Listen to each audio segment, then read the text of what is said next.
मेरी शादी जिस आदमी से हुई थी, उसकी पहली पत्नी का देहांत हो गया था और उसने अपनी 7 साल की बेटी की खातिर ही मुझसे शादी की थी। जब मेरी औलाद हुई तो वो उसे प्यार नहीं करता, बल्कि अपनी पहली पत्नी की बेटे को ही बहुत प्यार करता, क्योंकि वो बिल्कुल अपनी माँ की हम शक्ल थी और उसने पहली शादी लव मैरिज कर रखी थी। मैं उसकी बच्ची पर जुल्म करती और उसे मार कर जायदाद अपनी औलाद के नाम करना चाहती थी। वो आंखों में आंसू भरते हुए मुझे बद्दुआ देती, मेरे साथ ये जुल्म मत करो, मगर मुझे रहम नहीं आता। एक रात मैंने किचन में गैस खोलकर उसे चाय बनाने के लिए भेज दिया। गैस लीक होने की वजह से किचन में आग लग गई। वो चीखती रही और मैं सुकून से गाने सुनती रही। कुछ देर बाद बाहर आई तो मैं हैरान रह गई। वो बच्ची आंगन में बैठकर रो रही थी और उसके सामने एक लाश पड़ी हुई थी। मैंने जैसे ही उस लाश के चेहरे से कपड़ा हटाया तो मेरा कलेजा मुंह को आ गया, क्योंकि वो तो आज मेरी शादी को 2 साल हो गए थे। मैंने एक शादीशुदा इंसान से शादी की थी। उसने अपनी बेटी की खातिर ही मुझे अपनाया था। लोग मुझे पागल कहते थे कि मैं एक ऐसे आदमी से शादी कर ली है जो शादीशुदा है, लेकिन ये शादी मेरी मजबूरी थी। मेरे माँ बाप का देहांत हो चुका था और चाचा चाची, जिन्हें मैं अपना माँ बाप समझती थी, उन्होंने अपना बोझ उतारने के लिए ही मुझे ऐसी जगह पर ब्याह दिया, क्योंकि यहाँ पर किसी भी तरह के दहेज की जरूरत नहीं पड़ रही थी। खैर, मैंने ये रिश्ता खुशी खुशी एक्सेप्ट कर लिया था। मेरे पति का नाम सतीश था। बाकी सब तो यहाँ ठीक था, मगर मुझे उसकी एक आदत ने अंदर से जलाकर रख दिया था। वो मुझसे ज्यादा अपनी बेटी अनुप्रिया की फिक्र करता था। हर बात उसकी ही मानता। वो बच्ची जब भी मुझे मम्मी कहकर पुकारती तो मेरे पूरे वजूद में आग लग जाती थी। मुझे ऐसा लगता था जैसे वो शब्द मेरी सौतन के लहजे में गूंज रहा हो। मेरी सौतन सतीश की पहली पत्नी, जिसका जिक्र सभी लोग बहुत इज्जत से करते थे, जिसके मरने के बाद भी उसके ससुराल वाले उसकी तारीफें करते थकते नहीं थे, जैसे कि वो कोई आम इंसान नहीं बल्कि कोई फरिश्ता थी। हालांकि मैंने वो औरत कभी देखी नहीं थी, लेकिन फिर भी मैं उससे नफरत करती थी, क्योंकि वो अपनी बेटी के जरिए मेरे घर में आज भी जिंदा थी। जब भी अनुप्रिया अपनी माँ की बात करती तो मेरे गले में कांटे चुभने लगते और सांस घुटने लगती। मम्मी ये कहा करती थी, मम्मी वो बनाती थी, मम्मी ऐसे करती थी। मैं ना तो उसकी मम्मी थी और ना ही बनना चाहती थी। शुरू में तो मैंने खुद को बहुत रोका, उसे नजरअंदाज किया, उससे दूर भी रहने की कोशिश की, लेकिन वक्त गुजरने के साथ मेरे सब्र का पैमाना छलकने लगा था। हर रोज जब वो स्कूल से आकर मुझसे खाने की फरमाइश करती तो मेरे अंदर जैसे गुस्से का लावा सा उबलने लगता था। मुझे भूख लगी है मम्मी, ये एक साधारण सी बात थी, मगर मेरे लिए ये तीर बन जाती थी। मुझे वो वक्त याद आता जब सतीश ने मुझसे कहा था, देखो इस बच्ची को तुम माँ बनकर संभाल लोगी तो जिंदगी आसान हो जाएगी। और मैं भी उसकी बात पर चुपचाप सर हिलाकर बात को खत्म कर दिया था। लेकिन वो नहीं जानता था कि मेरा मन माँ तो बना ही नहीं था। खास तौर पर किसी और औरत की औलाद की तो मैं बिल्कुल भी माँ नहीं बनती। पहली बार जब मैंने अनुप्रिया पर हाथ उठाया तो वो सन्न तो जरूर हुई, मगर कुछ बोली नहीं। बस अपनी बड़ी बड़ी आंखों से मुझे देखती रही, जैसे पूछ रही हो कि क्यों। हालांकि बात तो कोई ज्यादा बड़ी नहीं थी। अनुप्रिया स्कूल से आई थी और मैं उस वक्त किचन में खाना बना रही थी। वो मुझे खाने के बारे में पूछने लगी, मम्मी जल्दी से कुछ खाने को दे दीजिए, मुझे बहुत ज्यादा भूख लग रही है। लेकिन मैं उसे कोई जवाब नहीं दे रही थी, बस अपने काम में ही मगन थी। उसने मेरी साड़ी के कोने को पकड़कर खींचा और कहने लगी, मम्मी आप सुन क्यों नहीं रही हैं? मुझे भूख लगी है, मुझे खाना दे दीजिए। और मैं, जो कि पहले से ही गुस्से को दबाए हुए थी, उसकी आवाज को बड़ी मुश्किल से बर्दाश्त कर रही थी, एकदम से मुड़ी और उसके चेहरे पर एक जोरदार थप्पड़ दे मारा। तुम्हें समझ में नहीं आता कि मैं इस वक्त काम में बहुत व्यस्त हूँ? खाना अभी बन रहा है, लेकिन तुम्हें दिखाई क्यों नहीं दे रहा? जाओ चुपचाप यहाँ से चली जाओ, और खबरदार जो दोबारा किचन में कदम रखा तो मुझसे बुरा कोई नहीं होगा। मैंने गुस्से से उसे डांट दिया और उसे किचन से बाहर जाने के लिए कह दिया। मुझे नहीं पता था कि मैं क्यों इतनी बेरहम हो गई थी, मगर वो थप्पड़ मेरे गुस्से का पहला कदम था। उसके बाद तो जैसे ये साधारण सी बात बन गई थी। जब भी वो किसी चीज के लिए जिद करती या फिर ज्यादा सवाल करती तो मैं चिल्लाकर उस पर बरस पड़ती। खामोश हो जाओ, हर वक्त बस बोलती क्यों रहती हो? तुम्हारी माँ मर गई है ना, तब क्या हमें भी मार डालोगी? मेरे बच्चे नहीं हैं, तुम ही रह गई हो हमारे नसीब फोड़ने के लिए। एक दिन उसने मुझसे किसी खास चीज को बनाने की फरमाइश की तो मैंने उसे झटक दिया और उसके मुंह पर एक जोरदार थप्पड़ दे मारा। वो बहुत रोई मगर फिर भी मेरे पास ही चुपचाप लेट गई। उसके नन्हे हाथ मेरे आसपास लिपटे हुए थे और वो थरथरा रही थी। मम्मी, मुझे डर लगता है। मैंने उसे दूर धकेल दिया। कितनी बार कहा है कि मुझे मम्मी मत कहा करो, तुम किसी और की औलाद हो। उस रात मैं सुकून से सोई, या फिर शायद मेरे ज़मीर ने अपनी आखिरी चीख मारकर भी खामोशी को ओढ़ लिया था। सुबह सतीश जब नाश्ते पर बैठे तो अनुप्रिया ने सिर्फ कुछ निवाले खाए और बोली, अब मैं नहीं खाऊंगी। धीरे से कहने लगी, पापा अब मुझे भूख नहीं लगी है। सतीश ने मुझसे पूछा कि अनुप्रिया की तबीयत तो ठीक है ना, क्या हुआ है, उसे कोई दिक्कत हो गई है क्या? मैंने मुस्कुराकर जवाब दिया, बस रात को शायद कुछ ज्यादा ही खा लिया होगा।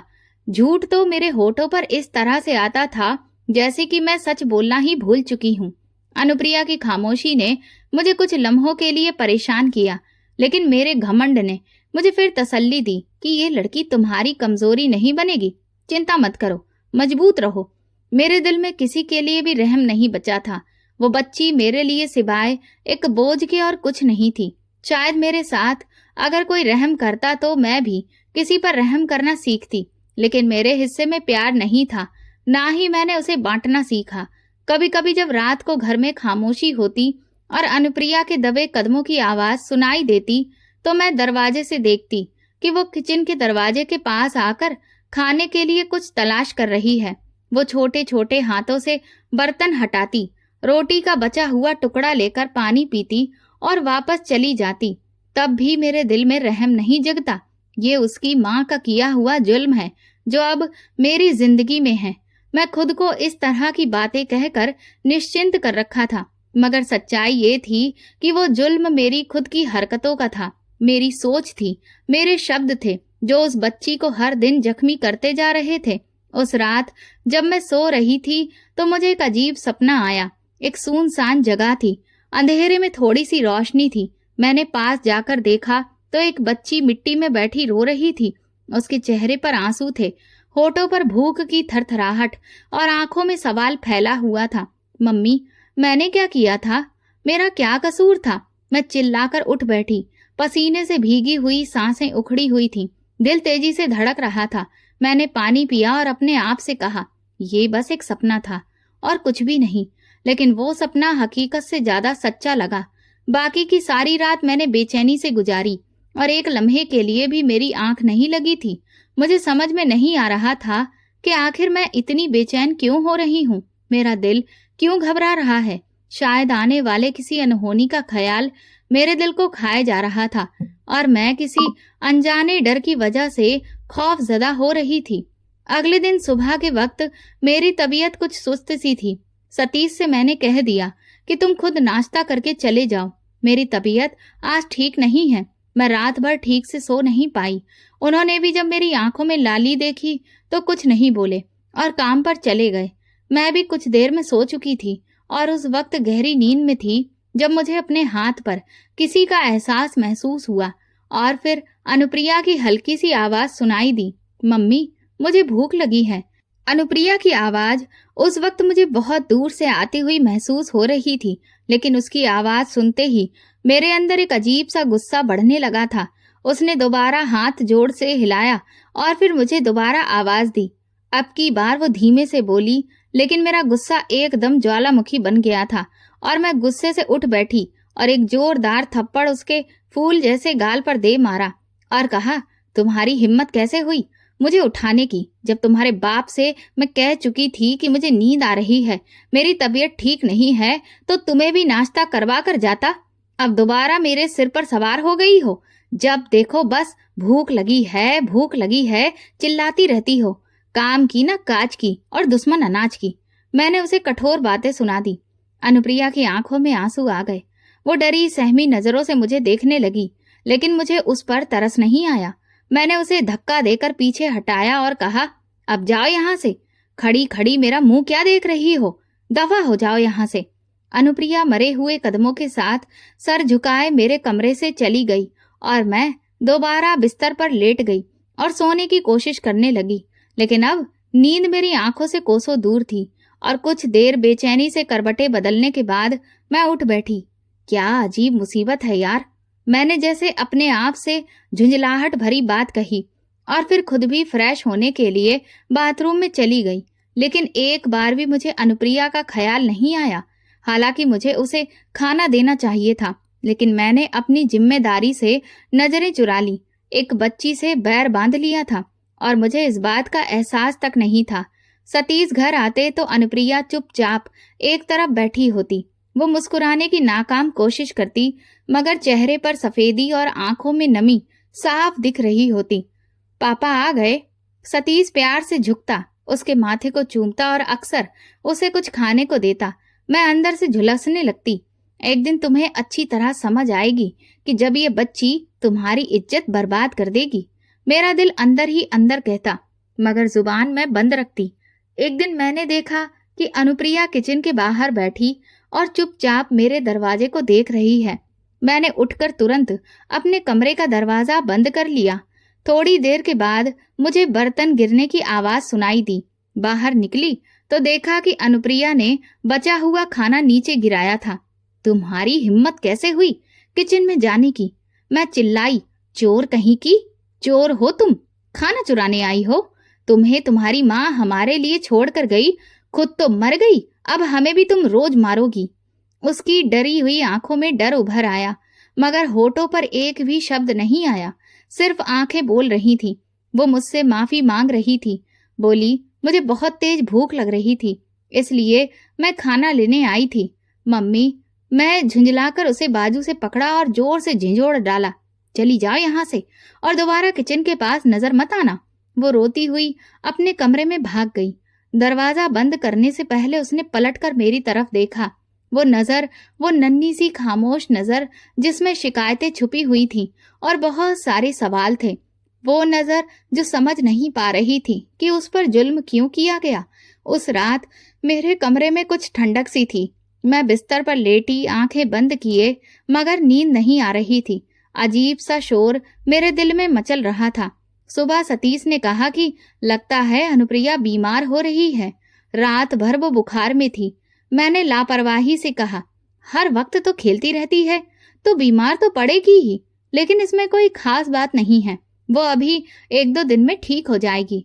सतीश कहने लगा, ठीक है, लेकिन फिर भी तुम उसे डॉक्टर के पास लेकर जाना। मुझे वो अब पहले से काफी कमजोर लगती है। उसका रंग भी देखो, पीला लग रहा है। मैंने सतीश की बात सुनी और चुपचाप सर हिला दिया। अपनी बेटी की कितनी फिक्र है, लेकिन इस आदमी को मैं दिखाई ही नहीं देती। मैं दिल ही दिल में बड़बड़ाते हुए सोच रही थी, लेकिन मेरा कोई भी इरादा नहीं था कि मैं अनुप्रिया को डॉक्टर के पास लेकर जाऊं। मेरे पास कोई फालतू पैसे थोड़ी थे। सतीश ने डॉक्टर के लिए जो पैसे दिए थे वो मैं छुपा कर रख लिए और अनुप्रिया को घर में ही पड़ा हुआ एक सिरप दे दिया, क्योंकि मैं यही सोच रही थी कि उसकी बीमारी कोई खास नहीं है, यूं ही बस मौसमी बीमारी है। मगर वो खास बात थी, और ये तो बस शुरुआत थी एक ऐसे सफर की जो हमें बुरे अंजाम की तरफ लेकर जा रहा था। सतीश तो रोज काम पर चला जाता, मगर मैं और अनुप्रिया घर में ही रह जाते। वो मेरे सामने आने से घबराती, कभी किसी किताब में मुंह छुपाए पढ़ने का बहाना करती रहती, तो कभी गुड़िया से खेलने का दिखावा कर देती, खामोश दीवारों से बातें करती। एक दोपहर मैंने देखा कि वो रोटी के छोटे छोटे टुकड़े करके अपनी गुड़िया के मुंह में डाल रही थी, जैसे कि माँ अपनी बच्ची को खाना खिला रही हो। ये क्या तमाशा लगा रखा है? मैंने उसे जोर से झंझोड़ा। मम्मी, गुड़िया को भूख लगी है, उसकी माँ नहीं है ना। मेरे कदम ये सुनते ही जैसे जमीन में धंस गए। एक पल के लिए मेरी जुबान बंद हो गई। उसकी बात जैसे मेरे अंदर उतर गई। चंद लम्हों में मैं कुछ बोल ही नहीं पाई। उसकी मासूम सी बात ने मेरे वजूद के परखच्चे उड़ा दिए थे, लेकिन मेरा घमंड तभी और चिल्ला पड़ा, क्या बकवास कर रही हो? मेरे आगे जुबान चला रही हो? फिर एक बार मैंने उसे जोर से धक्का दिया। वो गिरते गिरते बची उसकी गुड़िया दूर जा गिरी। उसने जल्दी से जमीन पर पड़ी गुड़िया को उठाया और उसे गले से लगा लिया, जैसे कि वही उसकी पनाह हो। मैं कमरे से बाहर निकल आई। दिल जैसे अंदर ही अंदर कुछ कह रहा था, मगर मैंने सुना नहीं। रात को जब मैं पानी लेने उठी तो किचन की तरफ से हल्की हल्की सिसकियों की आवाज आई। ध्यान से सुना तो अनुप्रिया जमीन पर बैठी हुई थी। उसके सामने सूखी रोटी थी, जिसे वो पानी में भिगोकर खा रही थी। मुझे देखकर वो एकदम से हड़बड़ा गई और तुरंत रोटी को छुपा लिया। मम्मी, मैं बस गुड़िया के लिए ले रही थी, खुद नहीं खा रही थी। अच्छा, तो अब तुम झूठ बोलना भी सीख चुकी हो, या फिर तुम अब अपने आप को मुझे बहलाने की कोशिश कर रही हो? मैं बस इतना कहकर आगे बढ़ गई और बिना कुछ कहे वहां से वापस चली आई। बिस्तर पर लेटी तो आंखें अचानक भीग गईं, मगर मैंने तकिए में आंसू छुपा लिए। मुझे उस पर शायद रहम आने लगा था, या फिर शायद नहीं। या ऐसा था कि मैं खुद को रहम करने से रोक रही थी, क्योंकि अगर मैं एक बार झुक जाती तो ये मेरे गुरूर की हार होती। अगली सुबह अनुप्रिया की आंखें लाल थीं। वो स्कूल नहीं गई। मैंने पूछा भी नहीं, बस खुद नाश्ते में व्यस्त रही। वो एक कोने में चुपचाप बैठी थी, सर झुका हुआ था, आंखें नीचे थीं, किसी सोच में खोई हुई लग रही थी। सतीश आया तो पूछा, बेटा तुम्हें बुखार है? उसने धीरे से कहा, नहीं पापा, बस मुझे नींद नहीं आई। सतीश चुप हो गया, मगर उसकी आंखों में फिक्र थी। मैंने सब कुछ देखा, सुना, महसूस किया, लेकिन कुछ भी नहीं कहा। अनुप्रिया कमजोर हो रही थी, खांसी ने भी उसे घेर लिया था। वो कभी कभी छत को देखते हुए धीरे धीरे कुछ बड़बड़ाती, जैसे कि किसी से बातें कर रही हो। एक दिन मैंने कान लगाकर सुना तो वो कह रही थी, मम्मी, आपने कहा था कि भगवान तो सब देखते हैं ना, फिर वो मम्मी क्यों मुझे नहीं चाहती हैं? मैंने क्या गलत किया है? मेरे पांव जैसे अचानक से जमीन में जकड़ गए। मैं उसके चेहरे को देखती रही। आंखें पलक झपकाने से भी भारी हो गईं। वो एक मासूम जान की फरियाद थी जो अपनी मरी हुई माँ से जवाब मांग रही थी, मगर मैं फिर भी अपने दिल को कठोर रखे थी। यही वो दिन था जिसके बाद अनुप्रिया की खामोशी और गहरी हो गई। वो अपनी माँ का जिक्र कम और भगवान का जिक्र ज्यादा करने लगी थी, और मैं शायद हार रही थी, लेकिन हार मानने के लिए तैयार नहीं थी। अनुप्रिया की आंखों की चमक धीमी हो गई थी। पहले जो नन्ही सी लड़की खुशबू की तरह पूरे घर में इधर उधर घूमती फिरती थी, अब वो किसी मोम की बनी गुड़िया की तरह हो चुकी थी, खामोश, थकी हुई और बेजान। उसके चेहरे पर मुस्कुराहट की बजाय पीलापन साफ दिखने लगा था। उसके नाजुक हाथ कांपने लगे थे, आवाज में कपकपाहट आ गई थी, और सबसे ज्यादा तकलीफ वाली बात ये थी कि वो अब कुछ मांगती ही नहीं थी। ना ही वो खाने की जिद करती थी और ना ही किसी गुड़िया की इच्छा रखती थी। ना वो अब स्कूल की बातें करती, कुछ भी नहीं कहती। एक दिन मैंने देखा कि वो अपने कमरे में बिस्तर पर लेटी है और चेहरे पर पसीना है। मैंने पूछा नहीं, बस एक नजर डाली और ये कहकर आगे बढ़ गई कि अब और ज्यादा बहाने मत करना पढ़ाई से बचने के लिए। कल से चुपचाप स्कूल चली जाना। उसने कुछ भी नहीं कहा, ना हाँ और ना, बस एक खामोश नजर मेरे चेहरे पर डाली, जैसे कि सवाल कर रही थी, क्या छोटी सी बच्ची भी दुश्मन हो सकती है? लेकिन मैं उन नजरों की फरियाद को सुन ही नहीं रही थी और सारा दिन अपने कामों में व्यस्त रही।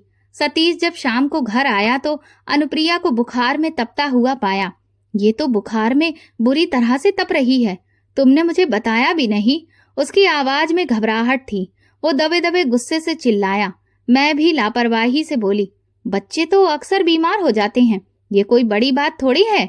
उस रात पहली बार सतीश ने मुझे घूर कर देखा और दुख भरी नजरों में बोला, क्या तुम्हें जरा भी एहसास नहीं है कि ये तुम्हारी भी जिम्मेदारी है?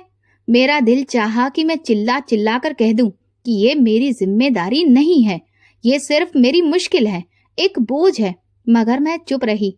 सतीश ने तुरंत डॉक्टर को बुलाया। डॉक्टर ने चेकअप के बाद कहा कि बच्ची की हालत ठीक नहीं है, इसे इन्फेक्शन हो गया है और शरीर में हद से ज्यादा कमजोरी भी है। तुरंत इसे दवा देनी होगी और पूरी तरह से आराम की जरूरत भी है। मैंने दिल ही दिल में सोचा कि अब इसकी खातिरदारी भी शुरू हो जाएगी। दवाइयां और देखभाल शुरू हुई, लेकिन अनुप्रिया की हालत में कोई भी खास बेहतरी दिखाई नहीं दे रही थी। सतीश दिन रात उसके पास बैठता, माथे पर पट्टियां ठंडी करता रहता और उसकी पसलियों से सिमटी हुई हड्डियों को देखता रहता और नम आंखों से भगवान से प्रार्थना करता, हे भगवान, मेरी बच्ची को ठीक कर दो, उसे बचा लो, भले ही तुम मेरी जान ले लो, लेकिन इसे बिल्कुल ठीक रखना। मैं वो सब देखती और दिल ही दिल में सोचती कि यही तो वो प्यार है जो तुमने अपनी पहली पत्नी से किया था और अब तुम उसकी निशानी से कर रहे हो, लेकिन मुझसे नहीं। मेरी सोच अब और भी ज्यादा जहरीली हो गई थी और लहजा तीखा होता जा रहा था। नहीं, मैं कोई जालिम नहीं थी, लेकिन शायद मैं इंसान भी नहीं रही थी। एक रात मुझे कुछ आवाज नहीं आई। मैं कमरे से निकली तो देखा कि अनुप्रिया अपने कमरे में बिस्तर पर बैठी है और आंखें आसमान की तरफ किए कुछ कह रही थी। मैंने दरवाजे के पास जाकर सुना, भगवान जी, मम्मी मेरी कहती थी कि आप सब कुछ देखते हैं, सब कुछ सुनते हैं, फिर आप ये सब क्यों नहीं देख रहे? मैंने क्या बुरा किया है? अगर मैं आपके पास आ जाऊं तो क्या आप फिर मेरी बात सुनेंगे ना? मेरा दिल एक लम्हे को कांप गया। वो बहुत ही धीमी आवाज में रो रही थी और आसमान की तरफ देखकर बातें कर रही थी, जैसे कि अपनी माँ से बात करना चाहती हो, लेकिन वहां पर कोई भी ना हो। मैं चुपचाप लौट आई। ना कोई आवाज देना, दवा देना, पानी के लिए पूछा, बस दिल के अंदर जैसे किसी ने हाथ डालकर कुछ मसल दिया हो। बेचैनी, घबराहट और लग रहा था कि जैसे कुछ होने वाला है। ये सोचकर दिल में बहुत घबराहट होने लगी। सुबह सतीश काम पर गया और मैं अकेली थी। अनुप्रिया की सांसें भारी हो रही थीं। वो बार बार उठने की कोशिश करती, लेकिन कमजोरी के कारण गिर जाती। एक बार वो फर्श पर गिर गई। मैंने सुना, मगर कुछ देर तक इंतजार करती रही कि शायद वो खुद ही संभल जाए और उठ जाए। फिर जैसे जमीर ने चिल्लाकर कहा तो मैं दौड़कर उसके पास पहुंची। वो हल्की बेहोशी की हालत में थी। मम्मी, मैंने आपको बुलाया था, मैं गिर गई थी। मैं दंग रह गई।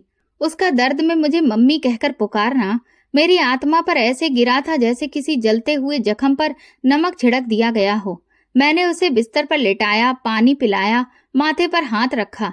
उसका शरीर सच में तप रहा था, लेकिन उसकी आंखों में एक अजीब सुकून था, जैसे वो जानती हो कि कुछ खत्म होने वाला है। उसी दिन शाम को जब सतीश वापस घर आया, मैंने उसे बताया कि बच्ची की हालत बहुत बिगड़ गई है। उसने फौरन से उसे उठाया और पास के अस्पताल लेकर गया। डॉक्टर ने इमरजेंसी में एडमिट कर लिया। रात गए तक मैं अस्पताल के कमरे के बाहर बैठी रही। अंदर डॉक्टर, नर्स, दवाएं, ऑक्सीजन, सब कुछ चल रहा था, मगर बाहर मेरे दिल में एक खालीपन उतर रहा था। पहली बार मैंने खुद से सवाल किया, अगर ये बच्ची ना रही तो क्या मैं बच जाऊंगी? क्या मैं भगवान की नजरों से बच पाऊंगी? सुबह तकरीबन 5 बजे डॉक्टर बाहर आए। सतीश के कंधे पर हाथ रखा और धीरे से कहा, हमने पूरी कोशिश की, लेकिन उसके बाद शब्द ही नहीं रहे। सिर्फ सन्नाटा पसरा था, ऐसा सन्नाटा जो किसी भी इंसान की आत्मा को तोड़ दे। सतीश कुर्सी पर गिर गया, सर हाथों में देकर बिना आवाज के रो पड़ा और मैं दरवाजे के पास खड़ी थी। दिल चाहता था कि अंदर जाकर एक बार उसे छू लूं, माफी मांग लूं, कुछ तो कर लूं, मगर मेरे कदमों में जान नहीं बची थी। इस अचानक मौत ने जैसे सारी सुध-बुध ही भुला दी थी। अनुप्रिया, वो बच्ची जिसे मैंने एक लम्हे भी माँ का प्यार नहीं दिया, आज वो जा चुकी थी। रात गए जब हम उसकी लाश लेकर घर आए, मोहल्ले की औरतें मातम करने लगी। कितनी प्यारी बच्ची थी, माँ के चले जाने के बाद भी सवर से जीती रही, और देखो कैसे चुपचाप मर गई। मैं सब सुनती रही मगर कुछ बोली नहीं। किसी ने नहीं कहा कि कितनी जालिम माँ थी जिसने उसे मार दिया। अनुप्रिया की अंतिम विदाई करने से पहले जब आखिरी बार उसका चेहरा खोला गया तो मैंने देखा कि वो हंस रही थी।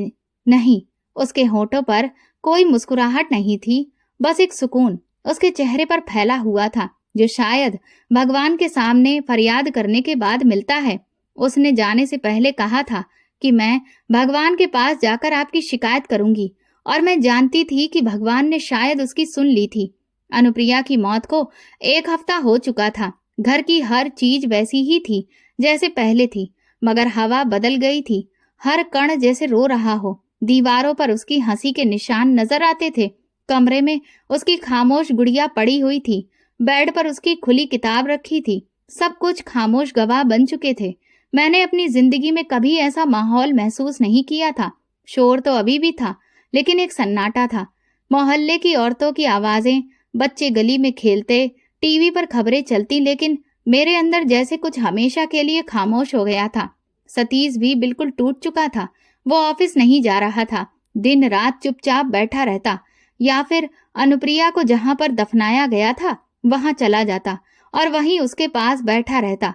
घंटों वो जिस मिट्टी के नीचे दफनाई गई थी उस मिट्टी को देखता रहता था। वापसी पर उसकी आंखें लाल होती और चेहरा सूजा हुआ। वो अब मुझसे बात भी बहुत कम करता था और मैं बिल्कुल वैसी थी जैसे कि पहले थी।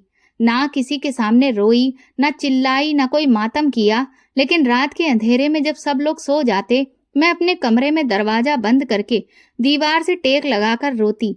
इतना रोती कि सांस फूल जाती। आवाज दबाने के लिए तकिया में मुंह देकर चीखती रहती, मगर होठों से आवाज नहीं निकलती।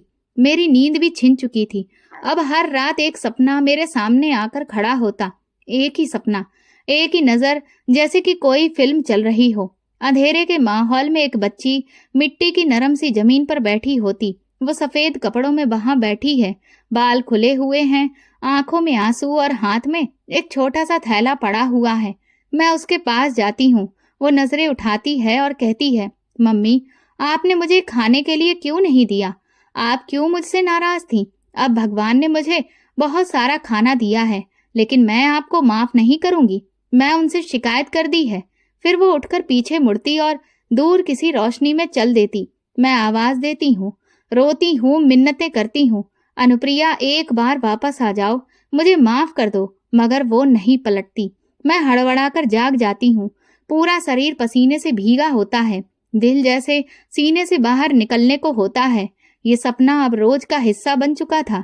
एक दिन सतीश अचानक बोला, मैं सोच रहा हूँ कि अनुप्रिया को जहां पर दफनाया गया है वहां पर एक बोर्ड लगवा दूं। तुम भी उस पर कुछ लिखवा दो, तुम तो उसकी माँ थी ना। उसकी ये बात बिजली बनकर मेरे ऊपर गिरी। ऐसा लगा जैसे मेरे शरीर को किसी ने काट दिया हो। मेरा दिल दर्द से फटने सा लगा। मैंने सर झुका लिया। मेरे पास कोई शब्द नहीं थे, क्योंकि माँ तो वो होती है जो रात को भूखे बच्चे को देखकर खुद भूखी सो जाए, जो सर्दी में कंबल बच्चे पर डाले, जो बच्चे के बुखार में आंख भी न झपकाए। और मैं तो उसकी भूख पर उसे थप्पड़ मार रही थी, उसकी बीमारी पर उसे झिड़क दिया, उसकी मासूम इच्छाओं को अपने गुरूर की धूल में दफन कर दिया था। उस दिन मैंने अनुप्रिया के पास जाने का फैसला किया। सतीश को मैंने नहीं बताया। सुबह सवेरे ही निकली, दुपट्टा ओढ़ा और हाथ में फूल लिए। मैं उस जगह पर पहुंच गई। वहां पहुंची तो कदम जैसे रुक गए। क्या मैं उस जगह जा रही हूँ जहां वो अब सुकून की नींद सो रही है? क्या वो मुझे पहचानेगी या मेरा चेहरा देखकर भगवान से और शिकायतें करेगी? मेरा दिल वजन से भरा था, लेकिन कदम रुके नहीं। मैं उसके पास जा बैठी। मिट्टी अभी भी ताजा थी, हवा में उसकी खुशबू जैसे रची बसी थी। मैंने फूल रखे और धीरे से सर झुका लिया। अनुप्रिया बेटा, मैं माँ नहीं थी, लेकिन आज एक माँ का दिल लेकर आई हूँ। मुझे माफ कर दो, मुझे वो दिन लौटा दो। मैं सब कुछ बदल दूंगी। बदले में सिर्फ खामोशी थी, सिर्फ चिड़ियों की चहचहाहट और मेरे अंदर उठने वाले तूफान की गूंज थी। मैं भगवान से प्रार्थना करने लगी, हे भगवान, वो बच्ची तुम्हारी अमानत थी। मैंने उसका हक कभी उसे नहीं दिया था। उसने कहा था कि वो तुमसे मेरी शिकायत करेगी। क्या तुमने उसकी सुन ली है? एक हवा का झोंका आया। हल्की हल्की मिट्टी मेरे दुपट्टे पर पड़ी। मुझे लगा जैसे वो बच्ची अपने नन्हे हाथों से मुझ पर मिट्टी डाल रही हो। मैं वहीं जमीन पर गिरी पड़ी रही, शायद घंटे भर यूं ही रही। उस दिन के बाद से मेरा चैन और भी ज्यादा छिन गया। मेरे शरीर में जगह जगह दर्द शुरू हो गए। कभी कमर दर्द तो कभी सर दर्द, कभी मेरा दिल परेशान रहता। डॉक्टर को दिखाया तो सबने कहा कि बस थकान है, मानसिक दबाव है, थोड़ा सुकून से रहें। मगर ये सुकून मैं कहाँ से लाती? अब मैं दिन में कई बार आईने के सामने खड़ी हो जाती, अपने चेहरे को देखती, अपनी आंखों को परखती। एक दिन रात को बहुत बुरा सपना आया। अनुप्रिया सफेद फ्रॉक में मेरे बिस्तर के पास खड़ी हुई थी। मम्मी, भगवान ने कहा है कि अब आपकी सजा शुरू होगी। मैं चिल्लाकर उठ बैठी। उस वक्त मेरे कमरे की खिड़की खुली हुई थी। पर्दा हिल रहा था, जैसे कि कोई अभी अभी गया हो। मैं सतीश के कमरे में गई। उसके कदमों में बैठ गई। मुझे माफ कर दो, मैं उसकी माँ नहीं बन सकी। मैंने उसे मारा है, मैंने उसका कत्ल कर दिया है। वो बिल्कुल शांत था, शायद वो सब कुछ जानता था, शायद वो सुनकर भी खामोश रहा। पहली बार लगा जैसे मेरी सजा सच में शुरू हो चुकी है, और ये तो अभी सिर्फ शुरुआत थी। मेरी हालत दिन ब दिन बिगड़ रही थी और मेरी हालत देखकर सतीश भी परेशान था। इस वजह से वो मुझे आज मेरी चाची की तरफ छोड़ गया। कहने लगा कि तुम कुछ दिन अपनी चाची के साथ गुजार लो, तुम्हारी तबीयत में थोड़ा सुधार आ जाएगा।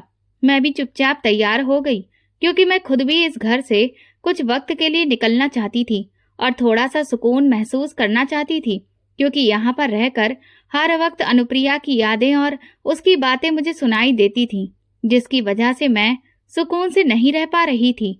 इसीलिए अपनी चाची की तरफ चली आई। तबीयत तो पहले ही मेरी बहुत बिगड़ चुकी थी, लेकिन यहाँ आकर मुझे कुछ सुकून सा महसूस हुआ। चाची भी अब एक लंबे अरसे के बाद मुझे देखकर खुश हो गईं और कहने लगी कि तुमने बहुत अच्छा किया जो तुम यहाँ चली आई हो। तुम्हारी छोटी बहन के रिश्ते की बात चल रही है। मैं तुम्हें आजकल में फोन करने ही वाली थी, तुम्हें साथ लेकर जाऊंगी। मैं चाची की बात पर सिर हिला दिया और कहा कि मैं आपके साथ चलूंगी, लेकिन अभी मैं कुछ दिन के लिए आराम करना चाहती हूँ। ऐसा लग रहा है कि जैसे थकान मेरी आत्मा में उतर गई हो। वो समझ गई थी, कहने लगी कि हाँ ठीक है, तुम फिक्र मत करो, मैं कुछ दिनों के बाद ही उन लोगों को बुलाऊंगी। बस तुम अपना ख्याल रखो। तुम्हारा रंग भी तो देखो कैसा सफेद हो रहा है, तबीयत भी मुरझाई हुई है और चेहरा भी फ्रेश नहीं लग रहा। चाची ने ध्यान से मेरी तरफ देखा तो मैं धीरे से मुस्कुरा दी और उन्हें तसल्ली देने की खातिर बोली कि नहीं चाची, मैं ठीक हूँ, सब ठीक है, आप परेशान ना हो। लेकिन सच तो यह है कि मेरी तबीयत में एक अजीब सा बदलाव आने लगा था। सुबह उठते ही उल्टी जैसी लगती, दिन भर बेचैनी और थकान ने जैसे मेरी जिंदगी में एक नया रास्ता खोल दिया था। हालांकि मैंने ये सब मौसम में आए बदलाव का कारण समझा, लेकिन जब यह हालत कई कई दिनों तक यूं ही बनी रही तो फिर मेरी चाची ने मेरी तबीयत का ज्यादा ध्यान दिया। क्या तुम्हारी तबीयत कुछ ही दिनों से खराब है? उन्होंने नरमी से पूछा। मैंने सर झुकाए हुए बस हल्का सा इस बात में हिला दिया। चलो डॉक्टर के पास चलते हैं, हो सकता है भगवान ने तुम पर अपना रहम कर दिया हो। उनकी आवाज में एक दबी हुई छुपी खुशी थी। उनकी बात सुनकर मैं हैरानी से उनकी तरफ देखने लगी और दिल में सोचा कि क्या मैं इस काबिल हूँ? क्या वाकई में भगवान ने मुझे माफ कर दिया और मुझे खुशी देना चाहता है? इस पर मैं खामोश रही। अस्पताल में ब्लड टेस्ट हुआ और जब रिपोर्ट आई तो डॉक्टर ने मुस्कुराकर हमें बधाई दी। बधाई हो, आप मां बनने वाली हैं। ये सुनकर मेरी आंखें हैरत से फैल गईं। एक पल को यकीन नहीं आया कि ये खुशखबरी मेरे लिए है, जिसके दिल में पत्थर जैसा बोझ था, जिसकी जमीन पर गुनाहों की मिट्टी जम चुकी थी। वो औरत मां बनने जा रही थी। मैंने अचानक से अपना पेट थामा, जैसे पहली बार उसके वजूद को महसूस किया हो। मेरी चाची ने सर पर हाथ फेरा और पहली बार मैंने उनकी आंखों में अपने लिए अनोखी चमक देखी और बेपनाह प्यार भी देखा। घर वापसी पर ऐसा लगा जैसे खुशियों की बहार लौट आई हो। सतीश को भी इस बारे में जानकारी दी जा चुकी थी। सतीश ने भी अपने अंदाज में खुशी का इजहार किया। मैंने देखा कि उनकी आंखों में वो नरम झलक थी जो मैंने पहले कभी नहीं देखी थी। कई दिनों बाद मैं अपने आप को सुकून से भर पाई, जैसे कि कोई भारी बोझ मेरे ऊपर से हट गया हो। मेरी चाची ने मेरी नजर उतारना शुरू कर दी। उनमें आए इस बदलाव को देखकर मैं भी हैरान थी। सच कहा है, जब कोई आपसे दूर रह रहा होता है तो अपने आप ही प्यार बढ़ जाता है। वो हर रोज मेरे लिए भगवान से प्रार्थना करती, मेरी देखभाल में कोई कमी नहीं छोड़ती। यहाँ तक कि वो कमरा जो पहले शांत और सीलन की खुशबू से महकता था, अब तरह तरह की खुशबुओं से महकने लगा, जैसे कि भगवान का आशीर्वाद एक बार फिर से इस घर में उतर आया हो। मैंने बदले बदले सपने देखने शुरू कर दिए। अब मुझे वो डरावने सपने नहीं आते थे जिनमें वो बच्ची गंदे कपड़ों में मुझसे खाना मांगती थी। ना वो कानों में गूंजती आवाज, ना वो मासूम आंखें। सब कुछ जैसे किसी और जिंदगी का हिस्सा था, जैसे किसी अतीत का किस्सा था। मेरी नींद में अब बस एक नरम सा एहसास रहता, मेरी कोख में पलती जिंदगी का। एक रात मैंने सतीश को अपने पास बैठे पाया। तुम खुश हो? बहुत खुश। शायद पहली बार मैंने भगवान को धन्यवाद कहा। मैंने ये उसकी बात सुनकर नजर चुराई, क्योंकि मेरे दिल में कहीं ये ख्याल दबा हुआ था कि जिस भगवान ने ये रहमत दी है वो मेरा अतीत भी जानता है। दिन गुजरते गए, मैंने अपने लिए नए कपड़े सिलवाए, अपने खाने पीने पर ध्यान देना शुरू किया। मैं हर रोज धार्मिक किताबें पढ़ती। मेरे दिल में हालांकि बहुत सारे गुनाहों का बोझ था, लेकिन मैं उम्मीद का दामन थामे रही। फिर वो दिन आया।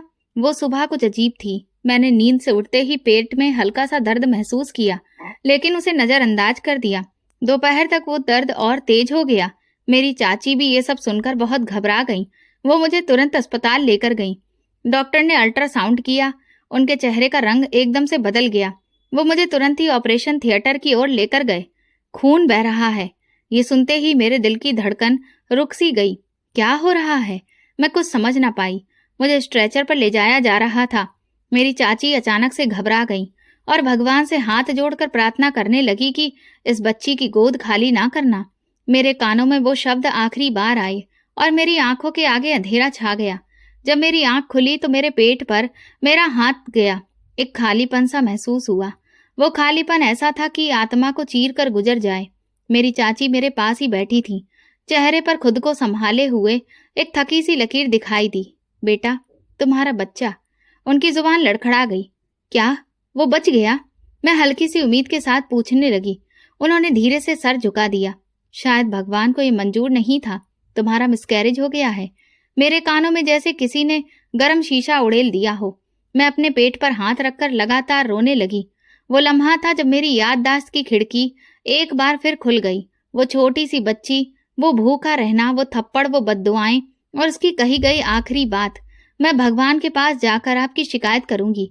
मैंने चिल्लाया जोर से और अपने चेहरे पर हाथ मार लिया। नहीं, ये सब मेरी वजह से ही हुआ है। क्या ये उसी बच्ची की शिकायत का जवाब था? क्या भगवान ने उसकी सुन ली थी? घर वापस आते हुए सब खामोश थे। मैं अपनी कोख के खालीपन को महसूस करती रही। मेरी चाची बार बार मुझे तसल्ली देती कि ये शायद भगवान की मर्जी ही थी। अभी तुम जवान हो और उम्मीद मत छोड़ो, तुम्हें दोबारा खुशी मिलेगी। लेकिन मेरे दिल ने इन सबको मानने से इनकार कर दिया। मैंने पहली बार रो रो कर भगवान से दिल से कहा, हे भगवान, मैं गुनाहगार हूँ। मैंने उस मासूम के साथ जुल्म किया। मैंने उसे सिर्फ इसलिए सजा दी कि वो मेरे सतीश की पहली पत्नी की निशानी थी। मैं इंसान कहलाने के लायक भी नहीं थी। लेकिन तुम तो दयालु हो, बड़े दिल वाले हो, तुम मुझे भीख दे दो। भगवान, मेरी कोख को सजा ना बनाओ। सुबह की नरम धूप मेरी खिड़की से छनछन कर अंदर आ रही थी। हवा में एक लहर की खामोशी थी, लेकिन यह खामोशी मेरे दिल के अंदर उठने वाले तूफान को दबा न सकी। मैं पलंग पर आधी नींद में थी।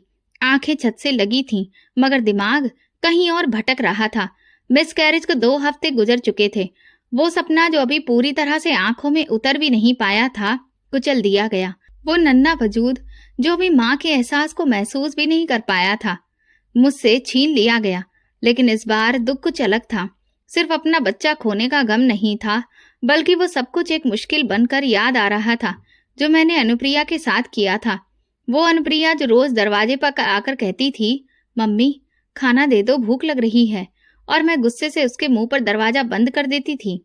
कभी उसके हाथ से बर्तन छीनकर उसे दुत्कार देती। अब छोटा सा चेहरा बार बार नजरों के सामने आता। वो कच्ची आवाज जो आखिरी दिन सुनाई दी थी, वो बातें जो सपने में भी कानों में गूंजती रहीं। मैं घबराकर अक्सर वो याद करके उठ बैठती। मिसकैरेज के बाद कुछ दिनों तक वो सपने भी बंद हो गए थे। सुकून का छोटा सा साया छा गया। लेकिन अब मेरे जमीर की चुभन, अतीत की हर सांस, हर दिन की याद मुझे अंदर से खा रही थी। इसी सब के बीच मैंने एक दिन सतीश से बात करने का फैसला कर लिया। दोपहर का वक्त था। सतीश दफ्तर से घर आए थे।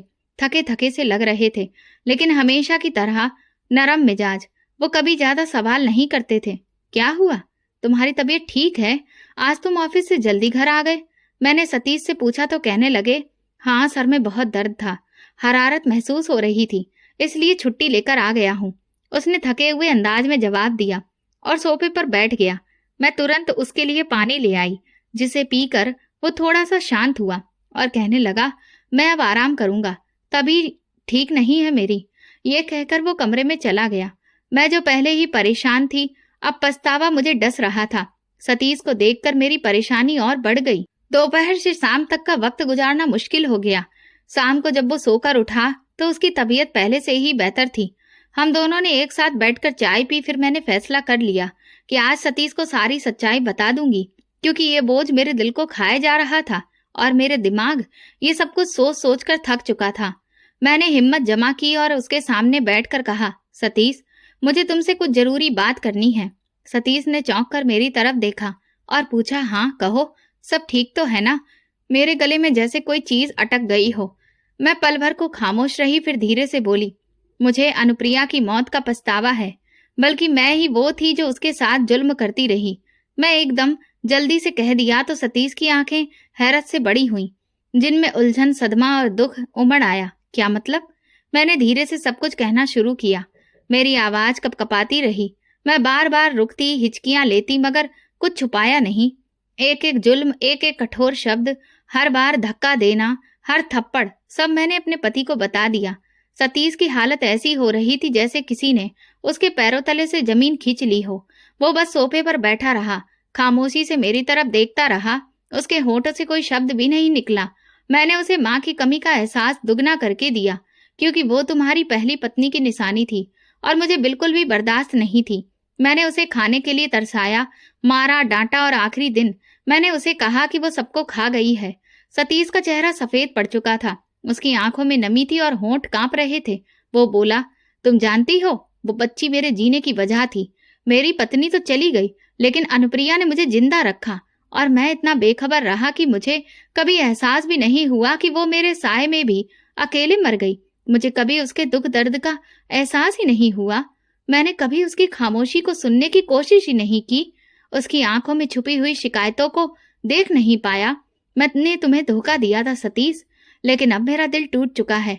अपने बच्चे को खोकर मैं समझ चुकी हूँ कि वो जो कहती थी कि वो भगवान के पास जाकर शिकायत करेगी, शायद वो ये शिकायत सुन ली गई है।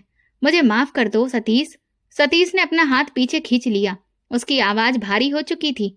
तुम्हारी माफी का अधिकार मेरे पास नहीं है। ये अधिकार तो वो बच्ची अपने साथ ही लेकर चली गई। तुम्हें जो भी सजा मिले या फिर मिलेगी, ये सब भगवान का फैसला होगा। सतीश ये कहकर रुका नहीं, वहां से चला गया। और मैं जानती थी कि मैंने उसका जो नुकसान किया है, शायद उसकी भरपाई अब कभी भी मुमकिन नहीं हो सके। अगले कई दिन खामोशी में गुजरे। मैंने हर मुमकिन कोशिश की कि सतीश के दिल में अपने लिए कोई नरमी पैदा कर सकूं, लेकिन सतीश का बदलाव सब साफ दिख चुका था। खामोश रहता था वो, मेरी तरफ अब कम देखता था और कम बात करता था। वो अगर घर में मौजूद भी होता तो उसकी मौजूदगी का पता ही नहीं चलता। एक दिन उसने कहा, मेरी बेटी का दुख मेरे साथ चलेगा, लेकिन तुम्हारी मौजूदगी भी मेरे लिए सजा बन चुकी है। मैं चाहता हूँ कि हम कुछ वक्त तक अलग रहें, ताकि मैं अपने दिल का बोझ समझ सकूं।